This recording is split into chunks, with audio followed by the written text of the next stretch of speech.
بسم الله الرحمن الرحیم. چه خیلی گفتم خواهران عزیز، امروز که الکی 27 ماهی شعبان است و الله نصیب کرده باشد 2 روز پس اگر ماه رو دیدن، الکی ما از روز چهارشنبه روزه رو شروع میکنیم یا اینکه از روز پنجشنبه روزه رو شروع میکنیم یا 18 یا 19.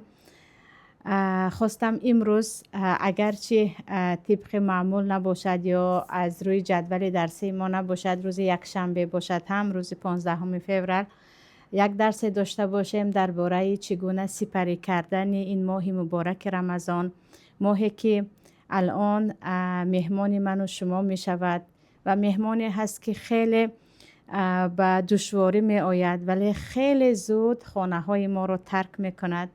خواستم چگونه پذیرایی کردن این مهمان و چیکار کنیم که این ماه پر از برکت و پر از صفا در نامه اعمال ما و این چنین یک تغییرات در زندگی ما و شما باشد. و پیش از آن که موضوع را شروع کنم، چیزی که همیشه سوال می شود ماه رمضان کی هست و متاسفانه سال هاست که ماه رمضان را همانگونه که پیامبر می گویند صلی الله علیه و سلم صوموا لرؤیته و افطروا لرؤیته، شما ماه رو دیده روزه رو شروع کنید و ماه رو دیده روزه رو به آخر رسانید. این گونه نمی کنند. الکی 1 سال پیش یک جدول تبدیل می دهند که آن گویا که الکی 18 یا 19 فوریه ماه رمضان باشد، ولی ماه رمضان را ما از دیدن هلال یا ماه رمضان باید شروع کنیم که آن را هم روز 29 الله نصیب کرده باشد پس فردا برای دیدنش شروع میکنن. اگر دیده توانستن الکی روز چهارشنبه ماه رمضان است. اگر دیده نتوانستن ماه را، پیامبر صلی الله علیه و سلم میگن اگر 29 شب شما ماه را دیده نتوانستید 30 روز ماه شعبان را پوره کنید و از 1 رمضان حساب کنید. یعنی ان شاء الله پس فردا پس از دیدن ماه رمضان شروع می شود که رمضان کی است، نه از روی آن جدول ها یا اینکه از روی آن کلندر هایی که الکی آن را ترتیب دادن. و به اذن الله در گروه ها وقتی که اعلام می شود که خصوصا دولت عربستان سعودی خیلی حریص است، خیلی برای دیدن ماه با چند جهازها کوشش می کند، انشاءالله وقتی که دیده شد و اعلان شد حتما در گروه ها اعلان می کنیم. اما درباره فضیلت این ماه که تقریبا هر سال می گوییم الحمدلله، می خواهم با حدیثی که در ابن ماجه آمده است، حدیث طلحه پسر عبیدالله هست شروع کنم. خواهران عزیز، طلحه ابن عبیدالله می گویند 2 مرد در یک وقت اسلام آوردند و یکی از آنها از دومین خیلی در عبادت ها کوشا بود، خیلی عبادت میکرد، خیلی چقان بود و او شهید گشت. پس از 1 سالش آن مرد دومین که او با مرگ خود مرد، یعنی شهید نشد و این چونین اینقدر در عبادت ها مثل مرد اوله نبود، آن دوستش هم از دنیا رفت. طلحه میگویند سپس من خواب دیدم، شب خواب دیدم که من و آن 2 مرد در نزد دروازه جنت هستیم. ندا کننده از جنت بیرون شد. اول آن مرد دومین را، مردی که شهید نشد با مرگ خود مرد و آنقدر در عبادت ها چقان نبود، اول او را به جنت گرفت و رفت. پس از مدتی آمد و مرد دومین را، آنی که شهید شد، آن را گرفت و رفت. سپس آمد و به من گفت هنوز وقتی تو نیست، یعنی هنوز تو برای جنت در آمدن فرصت نداری. سپس من از این خواب در حیرت ماندم، چرا آن مردی که پس از 1 سال مرد، آن هم شهید نشد، چرا او را اول به جنت خواندند؟ و این را به چند نفر گفتم. مردم هم مثل من حیرت زده بودند تا اینکه این خبر و سر و صدا به گوش پیامبر رسید. سپس پیامبر گفتند از چه چیز شما تعجب میکنید؟ از اینکه مرد دوم اول شده به جنت در آمد؟ مردم گفتند آره، آخر می شود که کسی که شهید شد او دیرتر از آن دوستش داخل جنت شود. پیامبر صلی الله علیه و سلم گفتند مگر او پس از 1 سال نمرد؟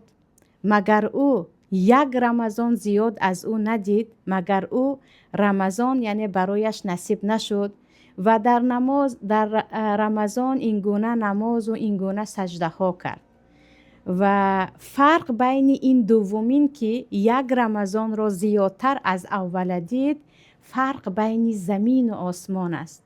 سبحان الله، فرق بین زمین و آسمان مسیرش 500,000 سالینه راه است و پیامبر صلی الله علیه و سلم درجه نفری که حتی شهید نگشت و یک رمضان را زیادتر زندمان، از آن دیگر بالاتر گفتند.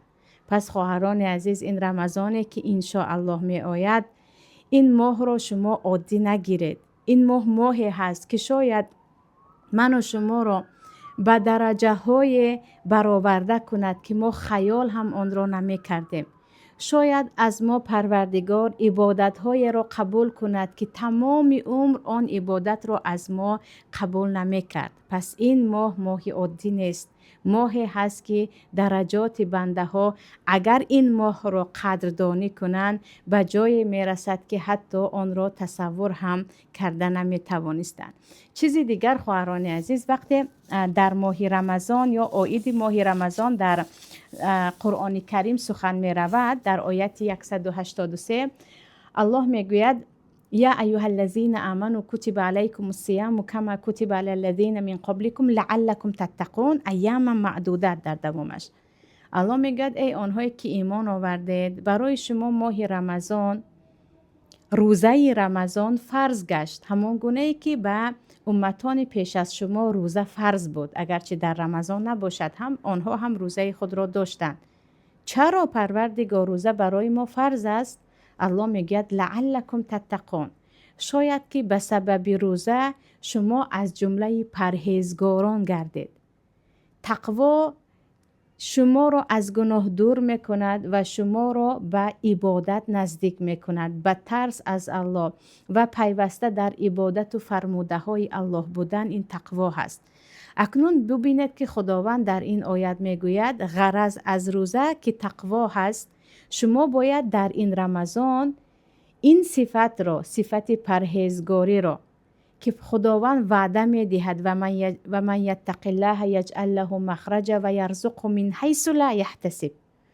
اگر شما تقوا را پیشه کنید، خداوند برای شما در هر مشکلی راه گشایش را می دهد.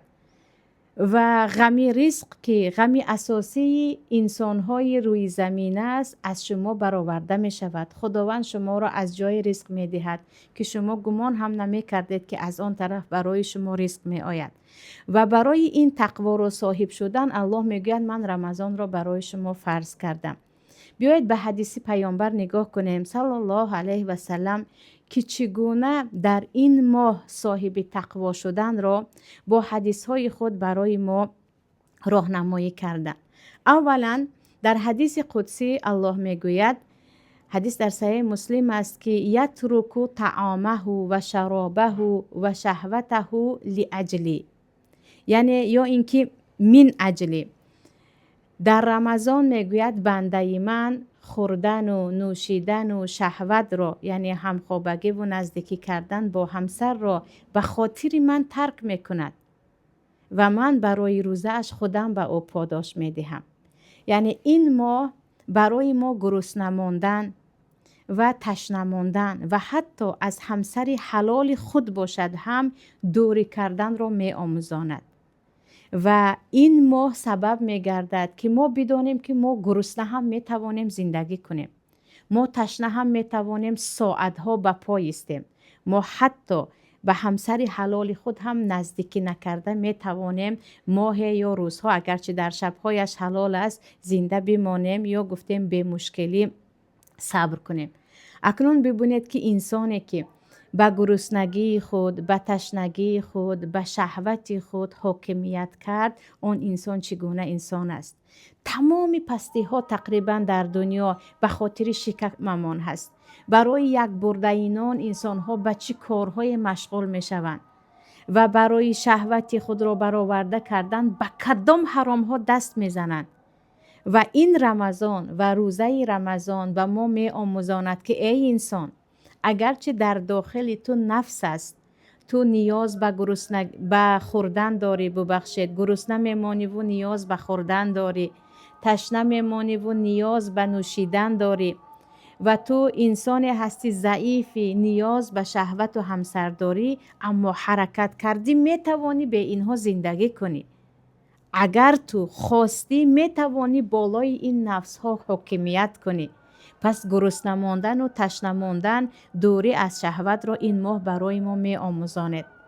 اکنون ببینید که اینجا بعضی خواهران هستند تمام رمضان، حتی پیش از رمضان در عرب ها خیلی زیاد است، در بینشان من چند سال ها بودم، در تاجیک های ما هم بعد از آمدن اینترنت شروع شدگی هست. تمام ما چی میخوریم، چگونه خرید میکنیم، افطار چی میخوریم که روزشان میگذرد. گویا این ماه ماهی حاکمیت کردن به گرسنگی و تشنگی نیست، این ماه ماهی خوردن و نوشیدن باشد. در این ماه ما باید گرسنگی را آموزیم، نه اینکه با مزه خوردن و خیل به خیل طعام خوردن را، تشنگی را آموزیم. در این ماه ما آموزیم که انسان میتواند چقدر با صبر باشد، انسان میتواند چه ساعتهای دور از آن غریزه ها باشد.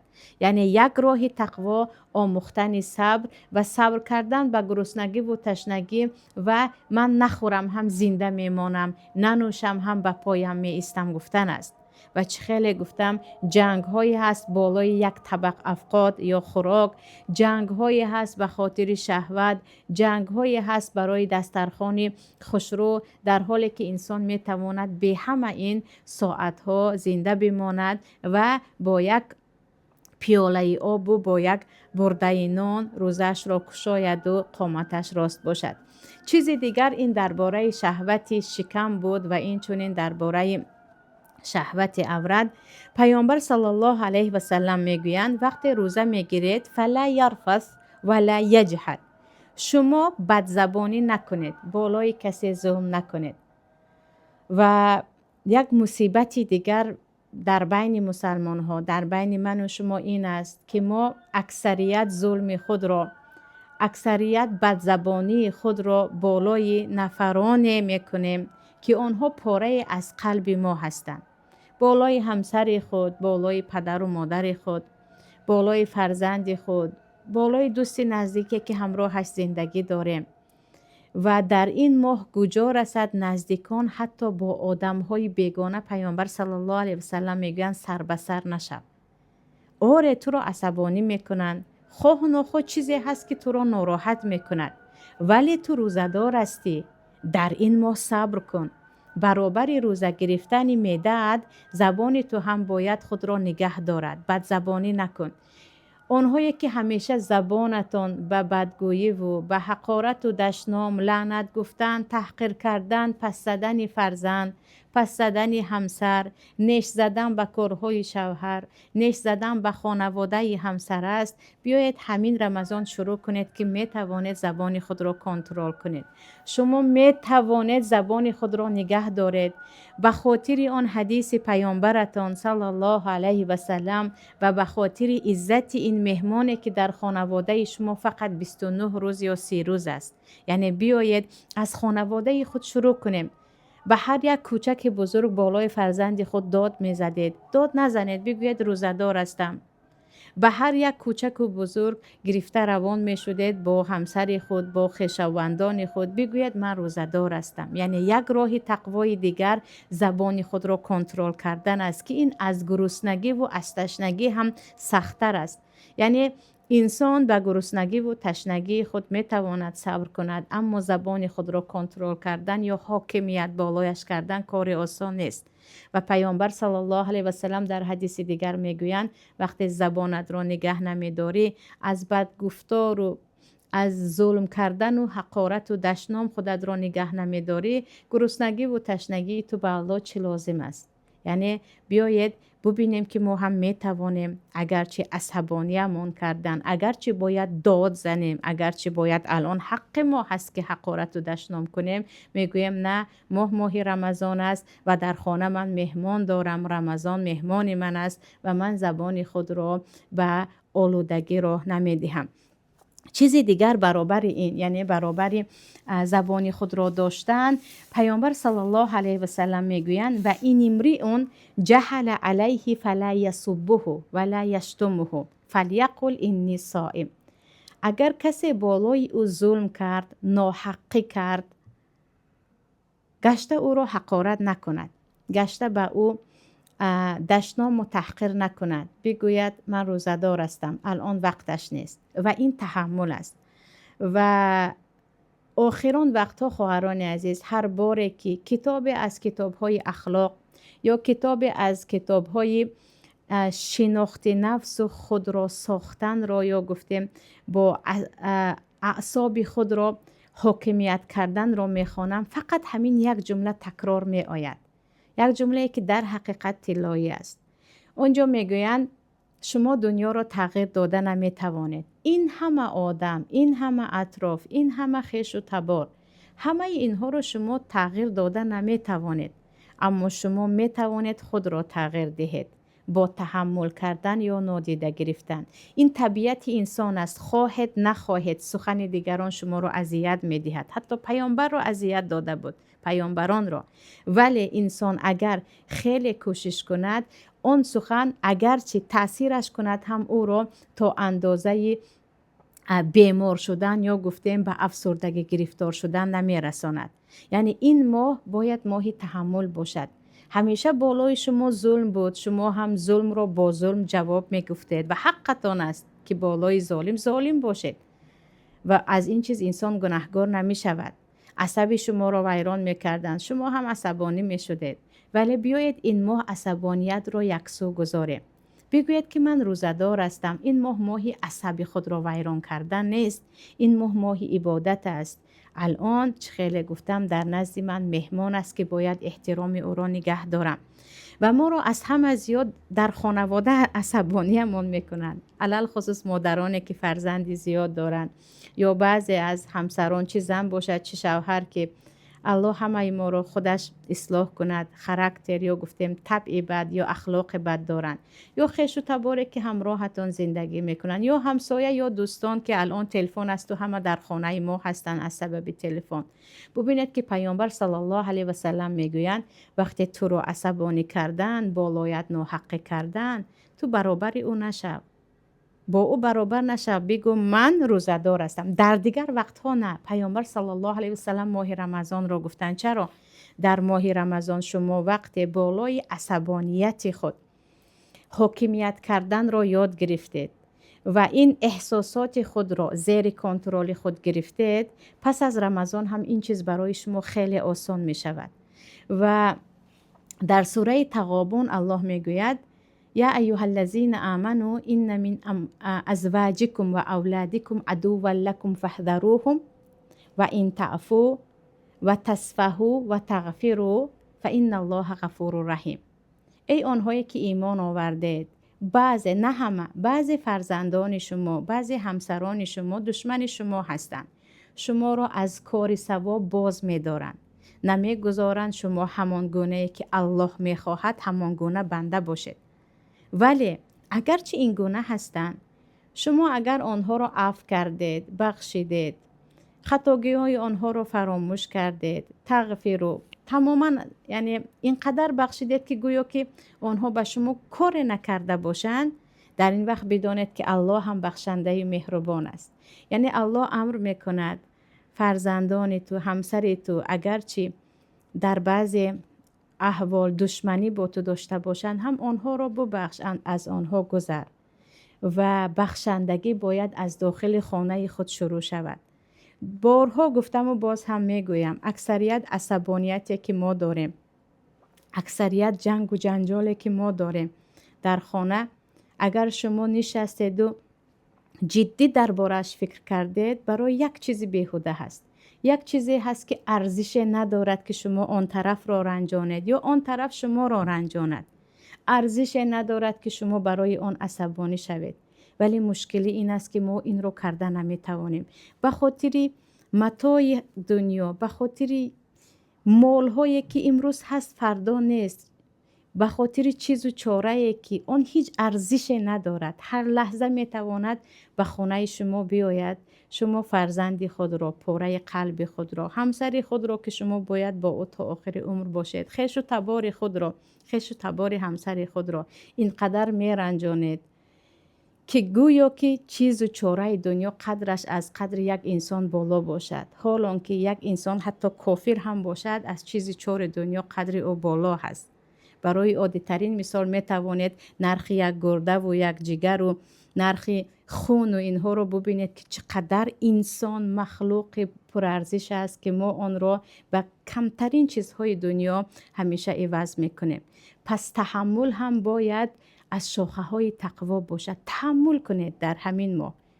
یعنی اگرچه بالایتان نگاه کنید، پیامبر صلی الله علیه و سلم میگن جاهلی کردن. معنای جاهل از روی ناحق کاری هم کردن، شما هم با او برابر نشوید. بگوید ماه رمضان است من گذشتم، ماه رمضان است من به این کار اهمیت نمیدهم.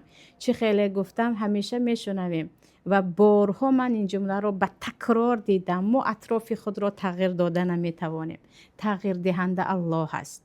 شما این همه ظالمان اطراف، بدزبانان اطراف، بیهودگو هرزگوها رو نمیتوانید تغییر دهید، اما شما خود را میتوانید تغییر بدهید. میتوانید بگویید من صبر میکنم، برابر اینها نمیشه و من کاری مهمتر از این دارم. و پیامبر صلی الله علیه و سلم هم این را از من و شما میخواهند. و چیز دیگر، این ماه یعنی ماه رمضان، اگرچه تمام ماه ها ماه عبادت است و خداوند من و شما را آیتی پروردگار است و ما خلقت الجن و الانس الا لیعبدونی، من نآفریدم جن ها و انسان ها را مگر برای عبادتم.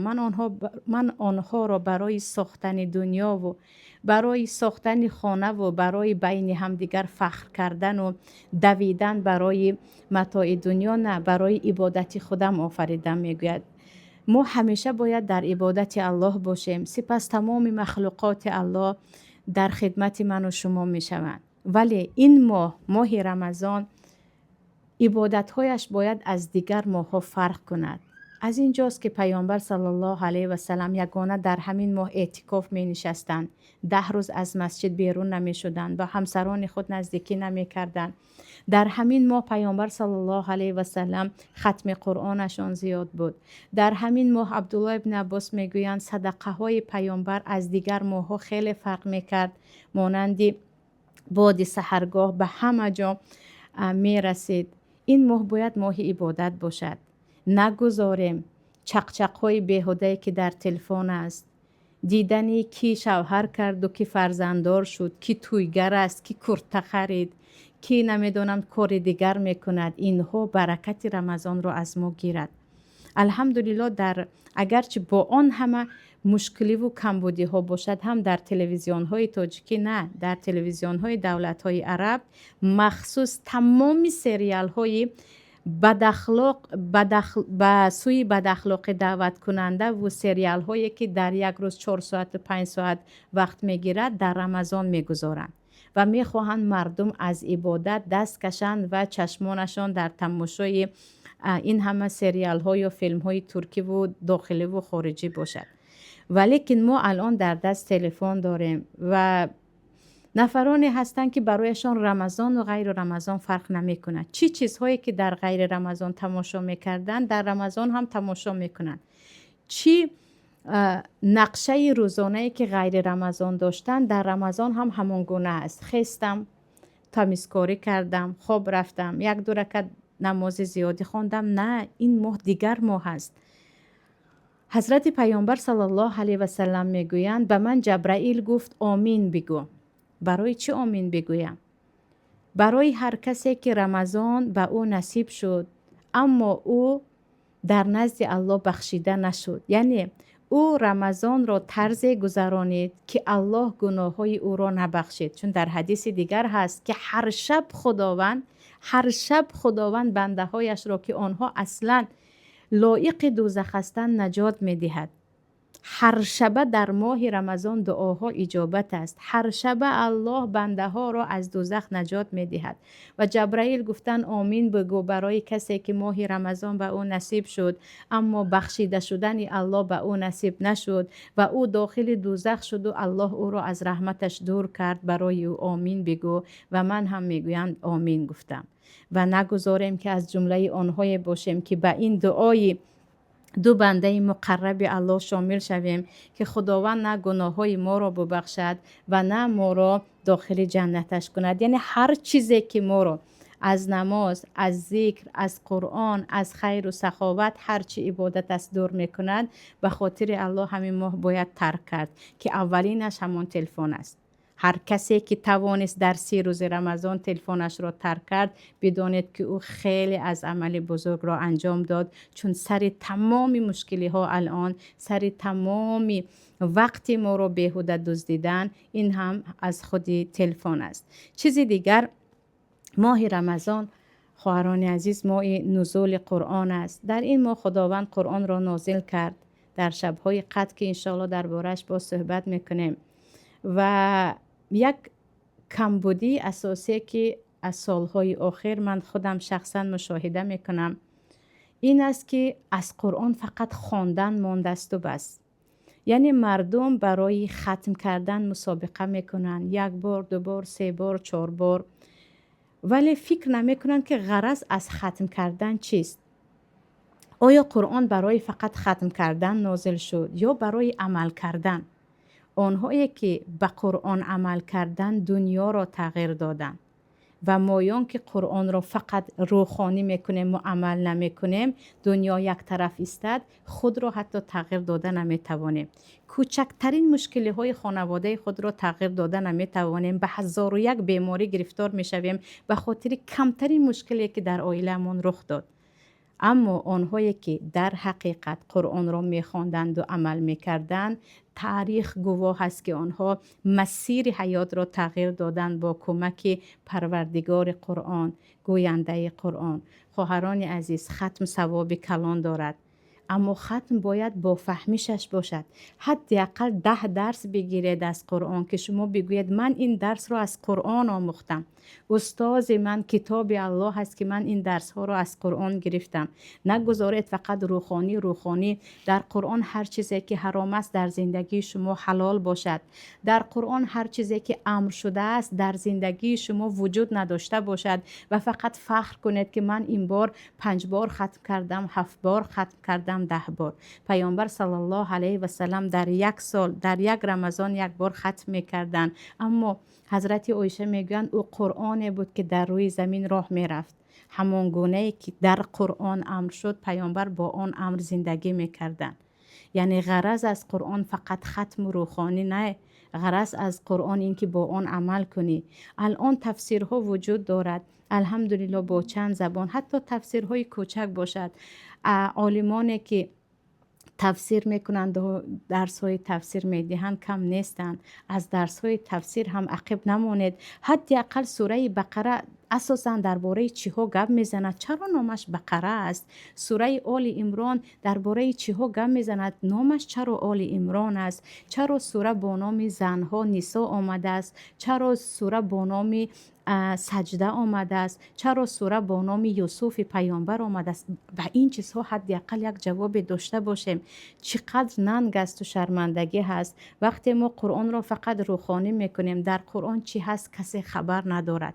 و چه خیلی گفتم در دستمون قرآن و حیاتمون عکس قرآن است و باید به این دقت دید. یعنی کوشا باشید برابر ختم حداقل یک معلومات کوتاه آنچه که در قرآن چی چیزها نهی شده است، در قرآن چی چیزها در قرآن امر شده است، کدام عبادت ها از قرآن میگیریم، درباره کدام پیامبران چی صحبت شده است. کمترین معلومات را حداقل از این رمضان شروع کنیم تا رمضان دیگر خداوند بقیه درهای قرآن را برای ما خواهد گشاد. و اینجا باز درباره شب‌های قدر و این چنین سخاوت پیامبر باید وسیع‌تر صحبت کنیم. الان نصیب کرده باشد در این روزهایی که در پیش است انشاءالله با کمک پروردگار بعضی از کوتاه موضوعهایی که خیلی مهم است برای من و شما خواهم نوارش را گذاشت.